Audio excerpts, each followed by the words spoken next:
তো ফলে একটা মৃত্যু দেখলে অনেকে ভাবছেন যে এই আইন শৃঙ্খলা বুঝি এখনো ঠিক হয়নি, হকাররা সমস্যা করছে, দেখা যাচ্ছে যে তার ভোটের রাজনীতির কারণে সে হকারকে ডিস্টার্বই করতে পারছে না।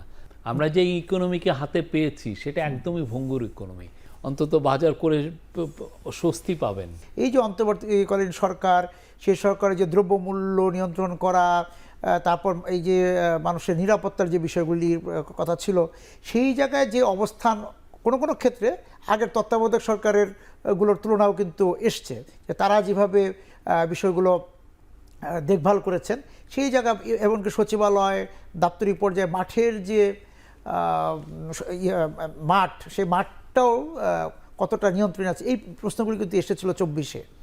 না, একটা বিষয় কি যে আগের তত্ত্বাবধায়ক সরকার যারাই এসেছিলেন তারা কিন্তু সুনির্দিষ্ট টাইম 3 মাস তার সময়, বা ইভেন আপনি 2007-08-এ যেই কুর মাধ্যমে যে গভর্নমেন্ট আসছিল, মিলিটারি ব্যাক গভর্নমেন্ট, সেটাও মানে কোনো গভর্নমেন্টই এরকম ভঙ্গুর অর্থনীতিকে তারা ইনহেরিট করে নাই। আমরা যে ইকোনমিকে হাতে পেয়েছি সেটা একদমই ভঙ্গুর ইকোনমি, কোনো ইনস্টিটিউশন ছিল না।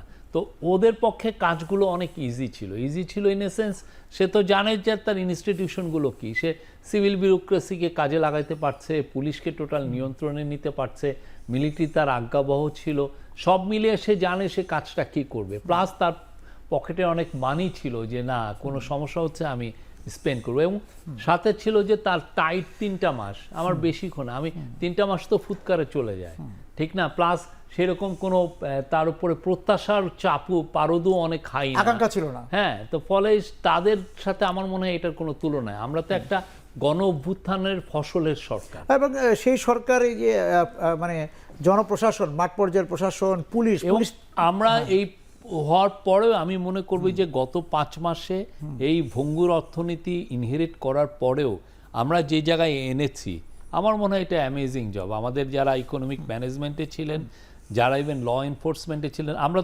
আমরা যেটা করেছি এক ধরনের ট্রান্সপারেন্সি আনার চেষ্টা করেছি, যে আমরা কি বিশ্বাস করি, আমরা কি দিচ্ছি, আমাদের দ্রব্যমূল্য কত, আজকের কি দাম, আমরা প্রতিদিনই আমরা এটা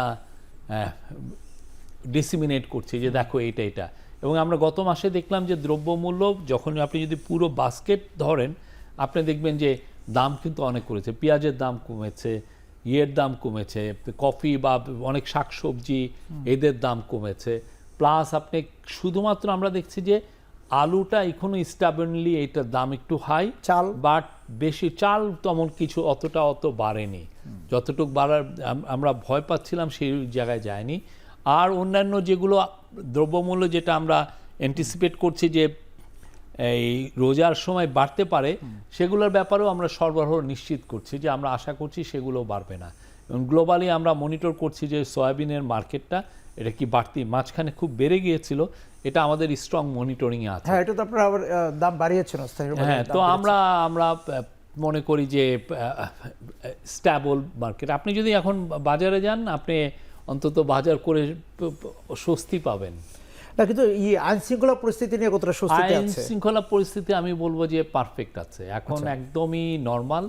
আমরা প্রতিদিন আমরা এই যে কয়দিনের মধ্যেই 1-2 দিনের মধ্যে আমরা ডিসেম্বরের ফিগারটাও দিব, ডিসেম্বরের টোটাল ক্রাইমের ফিগারটা দিব।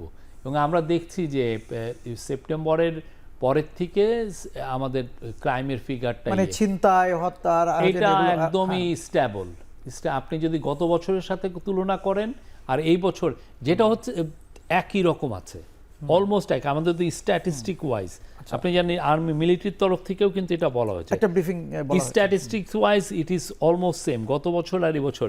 কিন্তু যেটা হচ্ছে যে মানুষের একটা পারসেপশন তৈরি হচ্ছে এখন, জুলাই আগস্টের যেই হত্যাযোগ্য তারা দেখেছেন, যে ধরনের ইনস্ট্যাবিলিটি দেখেছেন, সেইখান থেকে এক ধরনের ফিয়ারের পারসেপশনটা হয়েছে।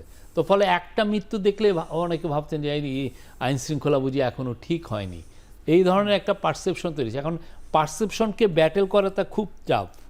আপনি যদি 3-4টা মার্ডার, বা এই যে একটা ছেলে 7টা যাকে ধরা হলো, আমি জানি না উনি খুনি কিনা, বাট 7 জনকে যে লঞ্চের মধ্যে যে খুন করা হলো, এটা দেখে অনেকে ভাবতেছেন যে ওকে ল অ্যান্ড অর্ডার বুঝি এখনো ঠিক হয়নি।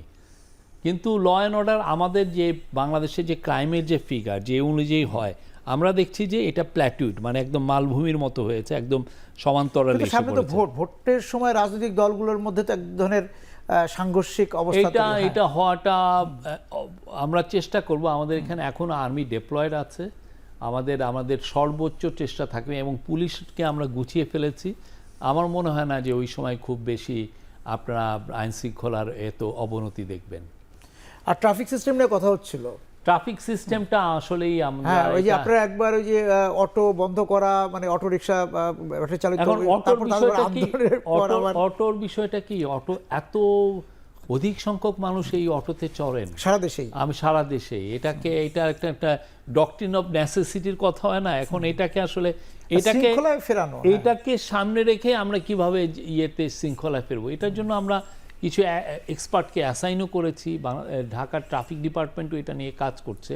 আমাদের তো সত্যিকার অর্থে পাবলিক ট্রান্সপোর্টের সেরকম ইনভেস্টমেন্ট হয়, অ্যামাউন্ট অফ রোড আমরা সেরকম বাড়াতেই পারিনি।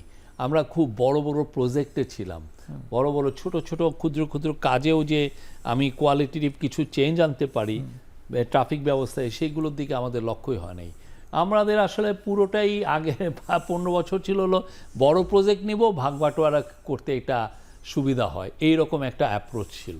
সেই জায়গা থেকে আমরা দেখছি কিভাবে এফিশিয়েন্ট ট্রাফিক এবং এই যে ম্যানেজমেন্ট সিটি কর্পোরেশনের যে তো বেশিরভাগই তো ওই যে রাজনৈতিক নেতৃত্ব নেই বা নির্বাচিত প্রতিনিধি নাই, সেটা যদি বলি, সেইটার কোনো প্রভাব পড়লো কিনা জনসভায়? আমার মনে হয় না, আমার মনে হয় না এটা যে রাজনীতিক, আমার বরঞ্চ সিটি মানে নির্বাচিত কর্পোরেশন, প্রতিনিধির কথা যদি বলি, সিটি কর্পোরেশন নির্বাচিত প্রতিনিধিরা হয়তো বা কিছু কিছু ম্যানেজমেন্ট ভালো পারেন, অনেক সময় ওনারা ম্যানেজমেন্ট ভালো পারেন, কারণ ওনাদের আবার অনেকের স্বার্থটা দেখতে হয়।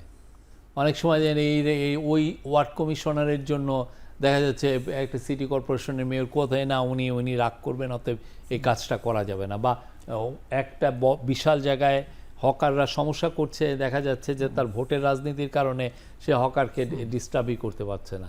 তা আপনি যদি বলেন যে শুধু ইলেকটেড প্রতিনিধি আসলে এটা খুব এফিশিয়েন্ট হবে, মাঠ পর্যায়ে তার কর্মী বাহিনী থাকে, সেই জন্য মাঠ পর্যায়ে কর্মী বাহিনী থাকলে সে একটা হঠাৎ করে একটা আর্জেন্ট একটা ক্রাইসিস হলে একটা সেটাকে সে মানে ট্যাকেল দিতে পারে, বিকজ তার গ্রাউন্ড লেভেলে তার লোক থাকে। কিন্তু সিটি যে ট্রাফিক সিস্টেমের যে সমস্যাটা, এটা তো অনেক পুরনো এবং এটা খুবই একটা কমপ্লেক্স একটা প্রবলেম, এটা ইজি কোনো সলিউশন নাই।